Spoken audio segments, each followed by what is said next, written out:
suis donc la première artiste invitée à investir le nouveau lieu tel qu'il a été conçu aujourd'hui, le Château d'Eau. L'exposition, d'abord, s'est exposée dans un lieu historique qui a été en 1974 créé par Jean Lieusaide, le premier centre dédié à la photographie en France.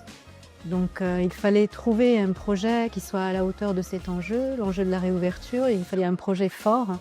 Donc j'ai axé cette exposition qui s'appelle L'Humus du Monde, qui parcourt une trentaine d'années, donc de 1996 à 2025, selon deux axes de travail. D'abord en tenant compte de la physionomie tout à fait particulière du lieu, qui est un lieu donc circulaire et qui m'évoque pour moi la roue du temps, le passage des cycles de vie et de mort, mais aussi l'idée de la Renaissance. Et puis l'idée aussi d'inscrire ce lieu historique, cette friche du 19e siècle, dans ses relations par rapport aux autres musées toulousains. Et c'est ainsi que quand le visiteur va découvrir mon travail, donc j'investis les trois espaces, la tour, rez-de-chaussée, sous-sol, la deuxième galerie par laquelle on accède par l'extérieur, par les jardins. L'idée c'était d'émailler mes œuvres d'œuvres prélevées dans les collections de différents musées toulousains qui dépendent de la ville.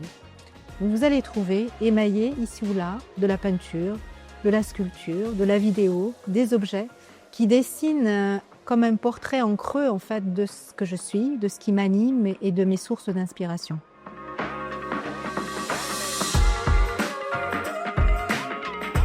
C'est une soirée très spéciale pour moi parce que je n'ai pas particulièrement l'habitude et surtout c'est une grande découverte. Les Toulouse sur Seine, déjà c'était une première interrogation alors que nous avons la Garonne.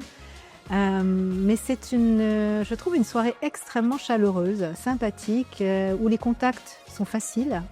Le fait aussi que toutes les personnes invitées aient découvert mon exposition avant de se retrouver ensemble permet de créer aussi, de tisser des liens.